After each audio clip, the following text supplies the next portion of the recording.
दोस्तों, आज भारत हार गया विश्व कप में।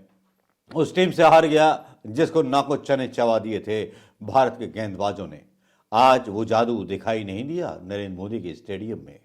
क्यों नहीं दिखाई दिया, किस लिए नहीं दिखाई दिया, उसकी तो बात बाद में करेंगे।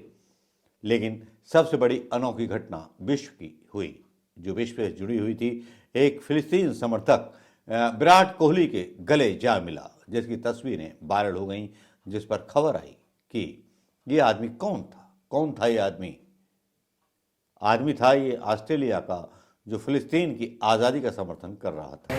Hello, why are you entered in the stadium? I was just like protesting. Where are you from? Where are you from? Australia. Australia? Yeah. And what's your demand? Pardon? What's your name? What's your name? Johnson Wen. Well, you can call me Pajama Man. That's my nickname. Hey, why are you entered in the stadium? Yeah, I went up to like Virat Kohli What? to go like meet up with Virat Kohli And what's your demand? Why are you wearing Palestine t-shirts? because the protests with the war and stuff, how Israel and Palestine. Like, yeah, I support Why have you done Palestine. this? Why have you done this? Yeah.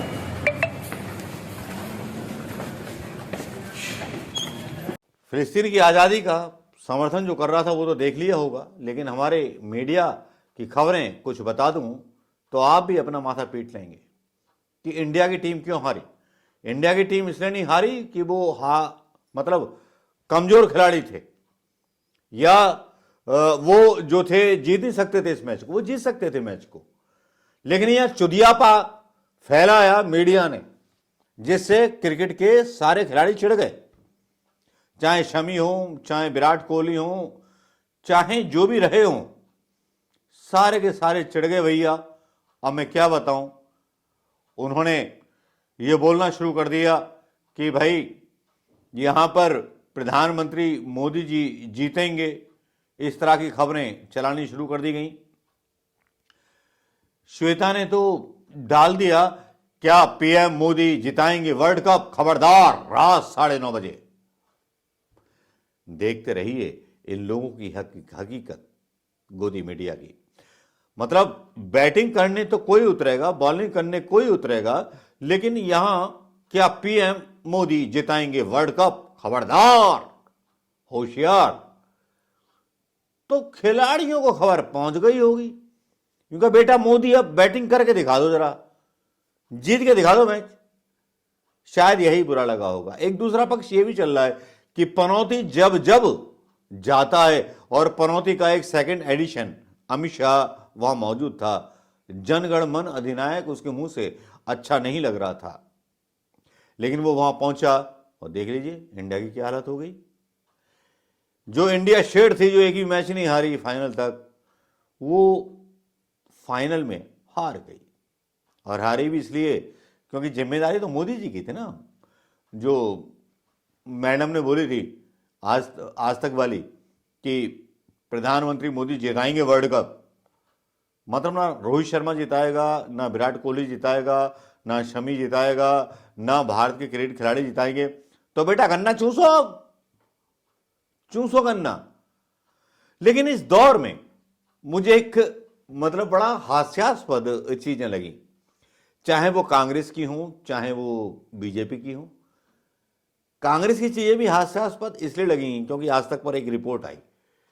वहां report में बताया गया कि प्रियंका गांधी ने भी जीत की बधाई दी, पहले से कि जीतेगी इंडिया। इंदिरा गांधी जी का जन्मदिन है, इंदिरा गांधी जी ने बुलाया था।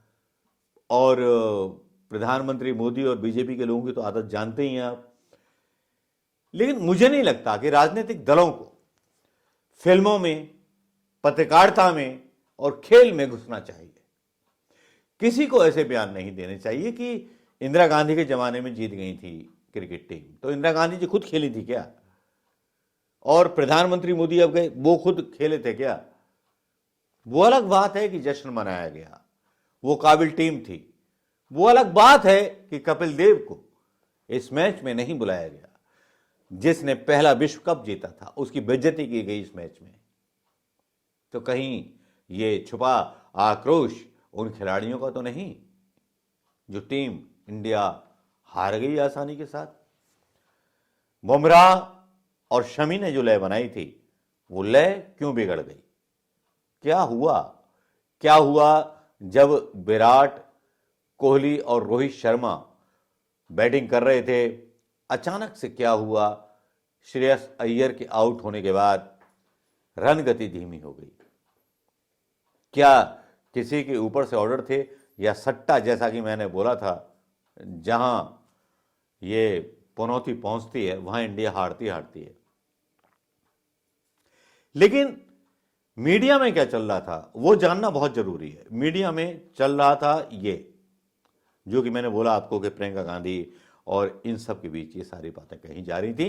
देखिए, वर्ल्ड कप का फाइनल मैच चल रहा है। टीम इंडिया की जीत के लिए 140 करोड़ लोग प्रार्थना कर रहे हैं। इस बीच सियासत करने वालों ने बल्ला भी चला दिया है। कोई गुगली फेंक रहा है तो कोई सियासी पिच पर दनादन बल्लेबाजी कर रहा है। इस बीच राजस्थान की रैली में प्रधानमंत्री मोदी ने लोगों से कांग्रेस को पूरी तरह से आउट करने का ऐलान कर दिया। उन्होंने कांग्रेस पर निशाना साधने के लिए क्रिकेट की डिक्शनरी खोल दी। वहीं तेलंगाना की रैली में टीम इंडिया की जीत की कमान करते हुए प्रियंका गांधी ने 1983 की याद दिलाई। वहीं टीम इंडिया की प्रैक्टिस जर्सी को लेकर ममता बनर्जी सवाल उठा रही हैं। अब ऐसे में सवाल उठता है कि क्या क्रिकेट के बहाने सियासत की पिच तैयार की जा रही है? क्या टीम इंडिया के दम पर सियासत करने की कोशिश हो रही है? क्या क्रिकेट के नाम पर भी सियासत होनी चाहिए?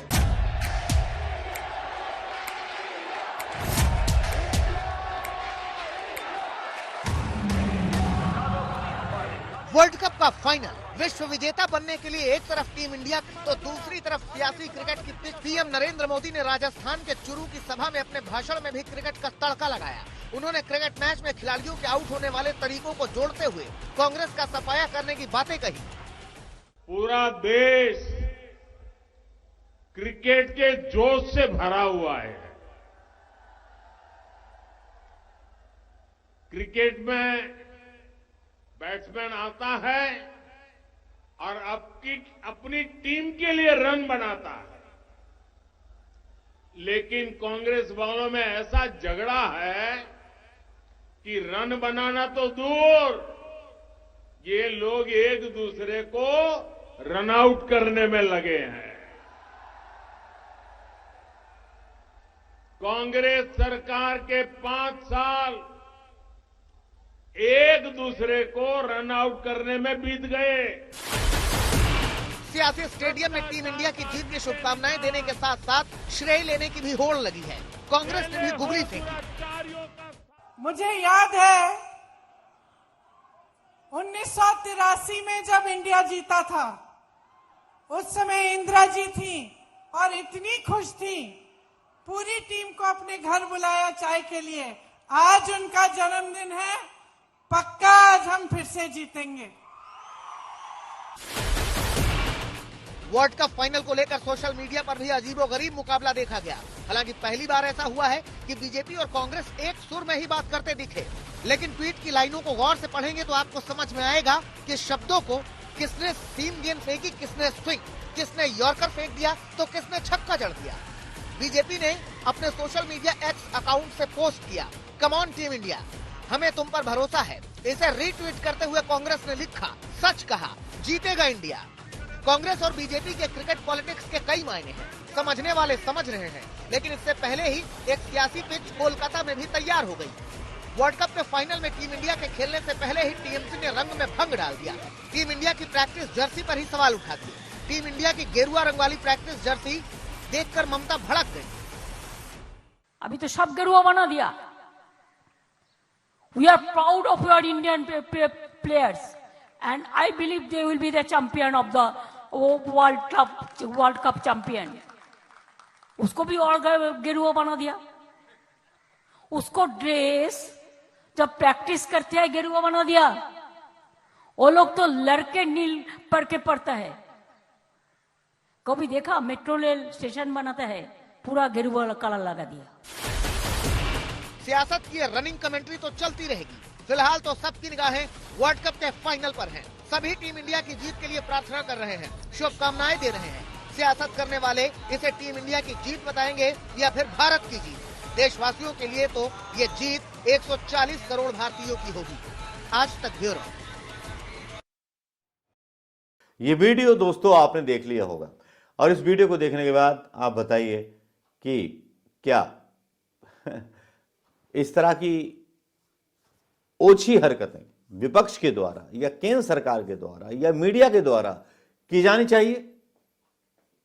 एक क्रिकेट मैच को लेकर के आप जरा सोचिए, क्रिकेट खिलाड़ी फाइनल को लेकर के दबाव में थे।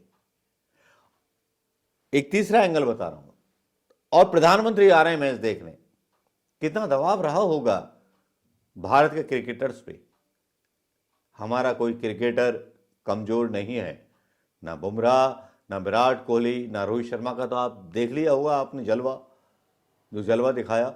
लेकिन शको शुबा दिमाग में उठते हैं तो दिमाग में चीजें चलने लगती हैं, क्योंकि जिस टीम का बीसीसीआई अध्यक्ष जय शाह हो, वहां हिंदुस्तान की टीम हार जाए तो कुछ ना कुछ तो सेटिंग सट्टेबाजी ऐप की रही होगी।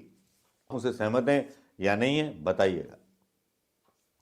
हालांकि गलत बात प्रियंका गांधी की भी बोली, इनकी भी बोली, लेकिन सट्टेबाजी तो हुई है। मैंने फेसबुक पर कल ही लिख दिया था। नमस्कार, जय हिंद दोस्तों।